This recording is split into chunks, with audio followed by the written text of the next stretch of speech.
And now broadcasting from the EFX Sports Studio, it's ESPN EFX Sports Radio with Dr. Jeff Golini. Well, welcome to EFX Sports Radio. My name is Dr. Jeff Golini, and I'm here with my co-host, Mr. Brian Andrews. Brian, how we doing? I guess you're doing good, huh? I'm doing fantastic, man. I'm ready to rock and roll. All right. Well, hey, we got a special guest here today. Well, he was my good buddy, but I think I told him to show up at the wrong time, so he's been out front like for an hour and a half. Coach Chris Dixon, how you doing, Coach? Hey, I'm good. How's everything? Good, man. So you all right with me making you wait? Hey, I don't mind, man. I got work done. So Oh, I'm good. with that. You know, any free time is a good time for me. Seth had him working out there, man. He had some scrubs on, so I think he was out on the Coralcalin line or something, you know. There you go. Hey, we'll make it worth your time, I promise. Figuring out how to add some boosts in the winning this season. That's all that was. Oh, there we go. Nice. So, Brian, as you know, Coach Dixon, besides being a coach, was one heck, probably still is, but one heck of an athlete. Sorry. That wasn't a good way to put that, was it? No. I know what you mean. Yeah. But, Chris, did you play, like, high school sports? I played all three sports in high school. Well, four. I played football, basketball, baseball, and I ran track a little bit. I didn't get into track until high school for 2 years, but too much running for me just became – I didn't want to compete in running. I just didn't – I never got the concept of why people compete in running, but – you know, some people got the competitive juices and want to say they faster than somebody else. I really never cared about that. I just wanted to be fast. Gotcha. What was your favorite sport? Like my favorite sport, I guess, in high school would have been basketball. Yeah. Just because of the atmosphere in high school is way different in basketball. I don't think it's nothing like it. Yeah. You know, a lot of my friends went to college and played. They loved it, but I don't really think the atmosphere – I think a high school atmosphere, man, is just like the best atmosphere, period. So It's nothing like those, Friday night basketball games. Yeah, that's what I remember. There was just something about it, especially like if you made the tournaments. I mean, that noise was all compacted in there. Especially the state playoffs. That becomes, or the rivalry games. We used to have all those rivalry games. So it was always, the atmosphere. But, I mean, playing-wise, football would have been the sport I love most, but the atmosphere and everything all around, basketball is probably my favorite in high school. I used to like the pep band and just the whole national anthem thing. You know, I mean, it just has much more of an impact than out of the football field. Because you can hear it. Yeah, the you difference can. is, and that's the difference between, we'll get into it a little later, but indoor football and outdoor football, that type of atmosphere. That's the difference between the two. So that's cool. So what did you do after high school? I went to junior college at Contra Costa College. I played 2 years there, and then I went to Humboldt State University and played football there.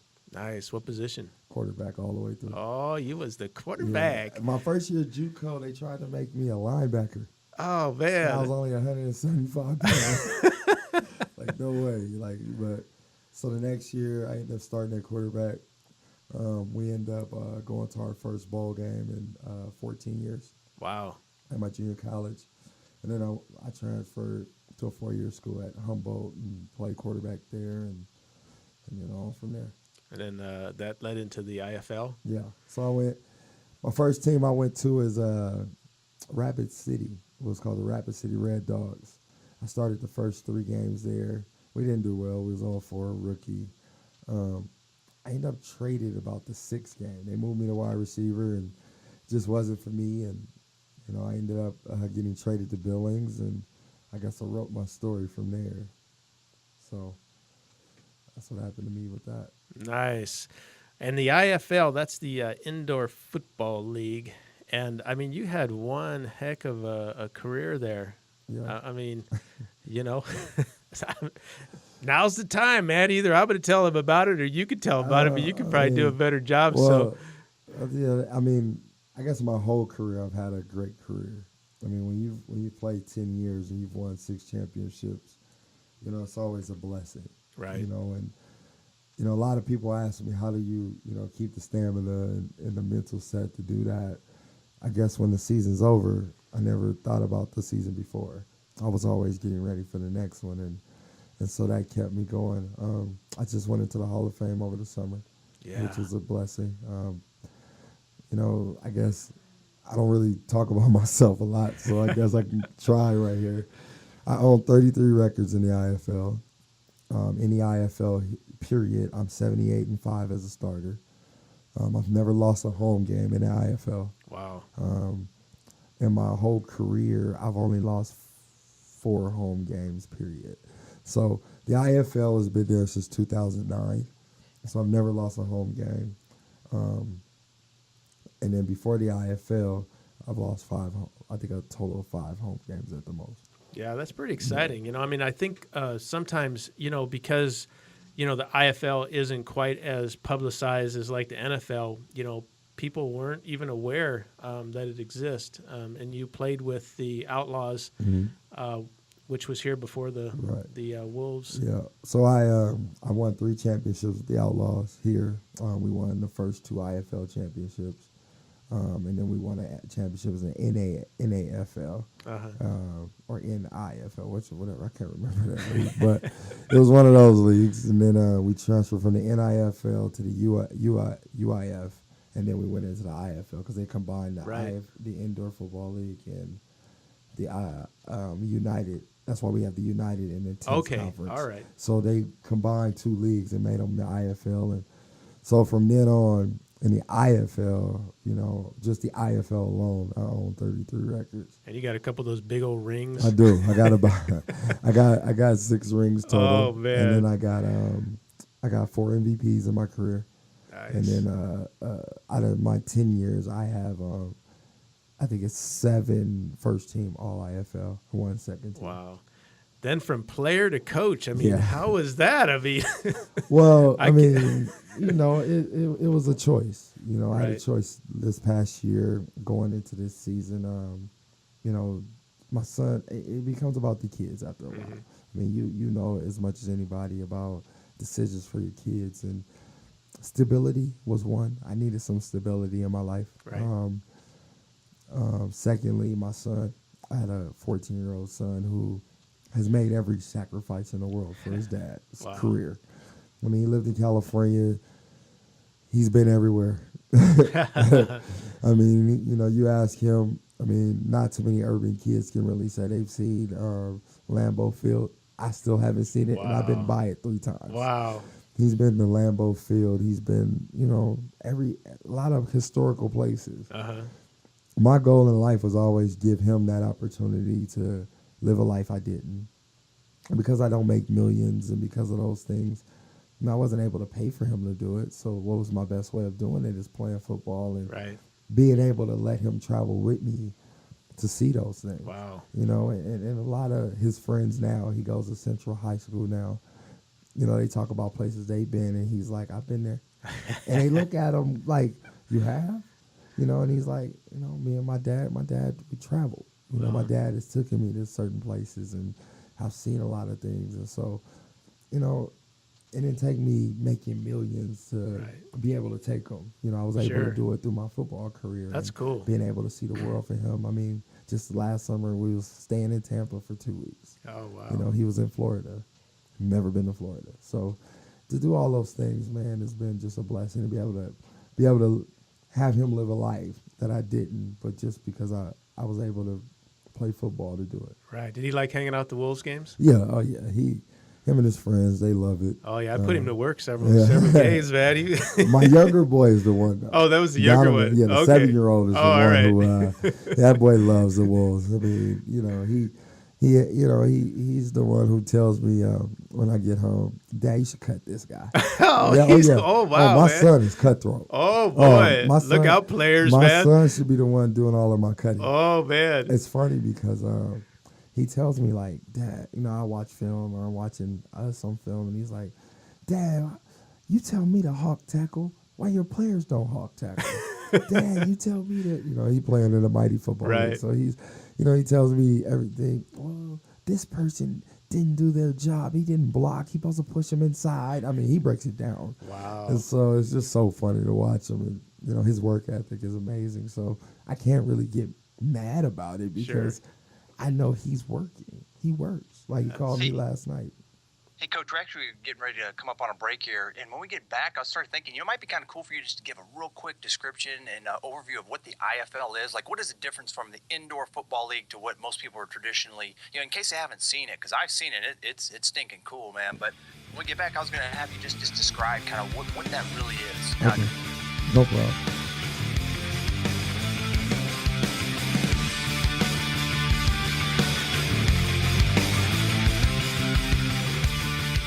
Hey everybody, I'm Billy Gordon. I'm one of the coaches for the Heights Wrestling Club. I just wanted to take a minute and talk to you about EFX Sports and what their products have done for me and my wrestlers and the athletes that I lead. 6 months ago, I got introduced to EFX Sports and I immediately started using them myself. The results have been nothing short of amazing. My body fat and weight have come down drastically. My strength has increased. If you get the opportunity, I highly recommend you give it a shot.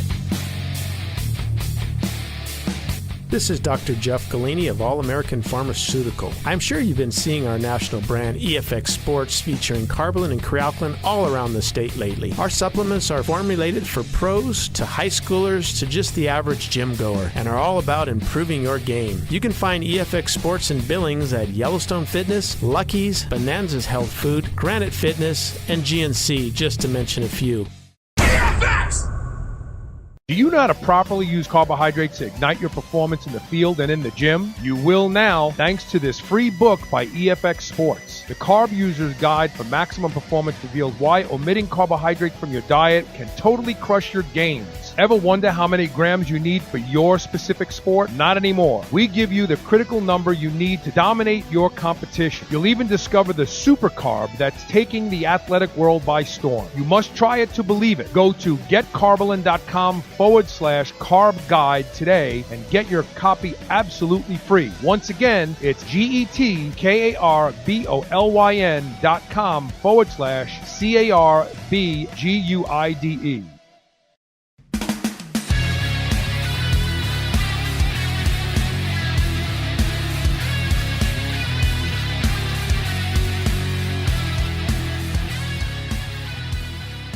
Well, welcome back to EFX Sports Radio.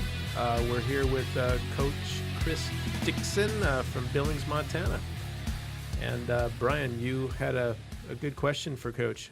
Yeah, I thought it might be kind of a cool thing for him, being in the league, and we've all seen it. But I think for some of our listeners might be going, now, what is the indoor football league? I mean, what I think really is cool is just how fast paced it is compared to what you see on TV. There's the standard game. Yeah, well, okay, the indoor football league compared to the NFL, I mean, we're played in a smaller version of a field. So you got the NFL who's 100 yards long, 50 yards wide. Our league is 50 yards long, 25 yards wide. So I mean, we play it a little differently. And there's a lot of indoor leagues, but our league is played just like the outdoor game. We have a little mixture of the NFL, the CFL. So the NFL, we play with the regular rules, the hitting rules. You got to hit certain places and those type of things. We play like the CFL, which is the Canadian Football League. We play with the motion guys in the back where they can run up to the line of scrimmage. In our league, you can have two guys in motion at one time. We can motion them kind of anywhere we want to motion them to. And then, I think the coolest thing is about the indoor football league is the interaction with the fans. We're really close to them. I mean, sometimes fans get a player jumped in their lap. I've seen that a few times. Compared to the NFL, it's not as personal. The IFL is personal. I mean, right. You really get to know the players. You really get to know people. A lot of people, I've gotten to know people through my football career playing in the indoor football league. They have the outdoor game has a 53-man roster. We only got 25, only 21 suits up. So, you really get personal. You really get to know your players as a coach. I mean, like the NFL, I couldn't even imagine, Coach Kubiak or, them really getting to know their players. I mean, Yeah. how could you get to know 53 people No. throughout a season when I can get to know 21 guys? Yeah, and I liked it after the games where, the fans could come down in the field and, meet the players. I mean, I think that's one of the things that the NFL and some of the other big leagues have forgot about is the fans. Right. I mean, the players are so untouchable. I was at several years ago out in Madison Square Garden and across from the Knicks, and I don't remember who they were playing, but there was one of the pro basketball teams were coming in, and a bunch of kids knew they were coming and were out front asking for autographs, and the players were like, no. And I was like, you got to be kidding me. You can't stop and give these 6 or 7 little kids an autograph? What's funny is when you say that, the thing I love is I wanna see more players in the schools. Mm-hmm. And I don't mean in the schools just for a commercial. Like, you really don't really see the personal side. Like, I don't see it enough. Like, I want Right. to see our NFL players going to the schools during the week and, going to talk to the kids or really personally getting to know. That's why I one of my favorite players in the NFL is Marshawn Lynch. Mm-hmm. He's a personal guy. Yeah, Like, there are some. a lot of people but don't few. know, like Dewan Edwards. He's really a personal guy. Like, those two guys I really love because they really, really personal. I've seen it firsthand with them being personal. Lorenzo Alexander, I grew up with him. He's a really personal guy. He loves going into the community. These days it's hard to find that. And that's with our indoor game, it's real personal. You get to know guys. Guys be in the community. Guys really go to the schools. They read. They getting paid $250 a week, and Right. they spend more time than the millionaires. Oh, yeah. With the kids and giving back and those type of things. And so, that's what I do love about it. But, it's a fast-paced game and a real personal game, and people really get to be hands-on. I used to always say this. You go to the bathroom, you probably missed at least 3 touchdowns. Oh, yeah. You probably missed 3 touchdowns. Yeah. I used to tell people, like, when I was playing quarterback, you blink an eye, I probably threw a touchdown already. and that's for sure, man. I had never been to an indoor game, and when I got to experience this year, it was pretty exciting. I actually liked it better than watching an NFL game. I mean, there's more action and excitement, and the hits are just crazy and because the you don't know. Yeah, and the players get they get involved, and so it's kind of cool. The other thing we got to hook up on this year is the Mighty Football League. EFX Sports is the league sponsor, and I think that's really cool. You put that together for these young kids. Yeah, see, 2008 we started the league.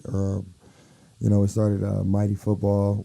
I got tired of seeing Billings being behind in football, and a lot of people, concussions and all that is so big here, and I think the biggest problem is that kids don't learn at a young age how to play the game properly.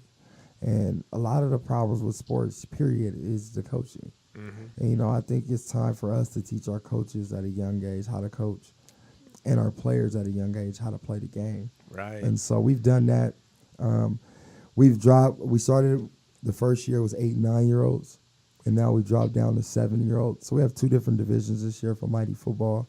We have a 7 and 8-year-old division. 8-year-olds over 80 pounds are playing in the 8 through 10-year-old division. It's been a great thing to watch.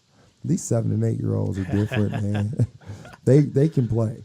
Yeah. But the thing about it all is that if you come out and watch them, they play the game properly. Yeah, that's what I like, and it's indoors, so Right. It's more size to them. And the other thing is just like baseball. If you remember Little League Baseball, you go from the little field Right. to like a meteor field, then a big field. Now we're creating that in Billings now. Right now you'll go from our field, which is the 50 by 25, then you'll go to the 40-80, and then you'll go to the 50-100, which is the outdoor field. Right. So these kids have a chance to grow. Proud of the what we've done. Senior high has a few players that started in the Mighty Football League in our first year Nice. that are juniors. Gabe Soser and Nathan Dick having real success. They Nice. started in the Mighty Football League. Cameron Maciel is up at Skyview playing well from the Mighty Football League. Shepherd, almost every Shepherd Wow. football player, and everybody knows Shepherd's football team has struggled Yeah. for a while. Their junior class on down has all played Mighty Football, and look where they are. They're a game away from the playoffs. They haven't seen the playoffs in a long time. So and I thought it was cool. I mean, you're opening, and the kids got timed, and it seemed like everyone was excited. The parents were in on it, but I like to see that they're actually learning technique. And I think you told me that, on a big field, these kids, 1 or 2 kids shine, but on a small field, everyone is forced to participate because it's such a small. Right, but I mean, think about it. You go find the fastest kid. You give them a toss. I mean, how many kids gonna catch them? Yeah, that's hard. Yeah, but now you give them a toss with walls and nowhere to really go. I mean, it's like me and you being in this room. Yeah. Like, if you had to catch me, you would rather be in this room than giving me the whole field. Oh, I wouldn't want to try to catch you outside, brother. So that's a chase. So, and that's basically what I just wait for you to come back. Right. And so these kids get a chance to really learn a couple of things being indoors and on our field. They get to learn technique.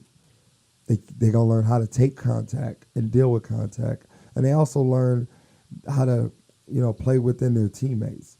Because if you make the wrong mistake, a kid can go to, the distance. And so defensively, they learn a lot. Offensively, they learn a lot. And the contact of the game, they really learn how to take it on. I think that's one big thing about our concussions going on is that the kids don't really learn the contact of the game. They really don't know what it feels like because they're able to hide out on a big field because it's so big. So when they finally get hit, their bodies don't know how to react to it. And so it's been a great thing. I've watched a lot of our kids grow from this league. Well, Coach, it sounds like you have obviously a passion for kids and the up and coming athlete. What does it take to really guide and coach the young minds, these young kids, and they're distracted and thinking about going to McDonald's for lunch or whatever? I mean, what does it take to really push those kids and try to really push them towards becoming a true champion in life? Getting them to understand how to go outside again. I think our kids today don't know how to go outside and play and have fun. And I got a 7-year-old, and I love him, man, so much. And and I'm gonna say, I don't just love him because he's just my son, but I love him who he is. You know what I mean? And the one thing about my 7-year-old is I was gone to South Dakota for the last 2 days, and the one thing my 7-year-old called me and said yesterday, "Dad, where you at? I want to train. I want to work out." And I'm like, "You want to work out? Yeah, I gotta get better. I need to play better, so I need to get better. We need to work out." And I think if you can get a kid to understand, however you can get them to understand, to get outside and work on their craft and what they're doing, you have now prepared a kid to be successful in life. And I think the one thing we don't do a good job of is getting the kids to enjoy outside again. Because, I grew up outside. I didn't grow up inside. I grew up outside. I grew up playing in the fields. I grew up loving the sports I play and wanting to get better at them, doing the one-on-one basketball, going outside and playing 3-on-3 with your friends in football. Those are the things we got to get back to because we growing up inside of the house now instead of outside of the house. And I think that's the problem is we need to get these kids back growing up outside. Right. That's exactly right. Well, hey, Coach, we've come to the end of our time, and I wanted to say, personally, thank you for being with us. We had a great time. We appreciate the talk you gave us when we were up there for that summit, not too long ago. And on behalf of Jeff and I, again, man, thanks so much for sharing your history and you're dropping some wisdom on us, man. That's some good stuff. Hey, sorry we made you wait, but hopefully it was worth it. Nah, no problem, man. Thank you, guys. All right, take care. We'll see you. You later. Thanks for listening to ESPN EFX Sports Radio. Be sure to check out EFX Sports online at aaefx.com. And don't forget to check out EFX Sports supplements everywhere fitness products are sold.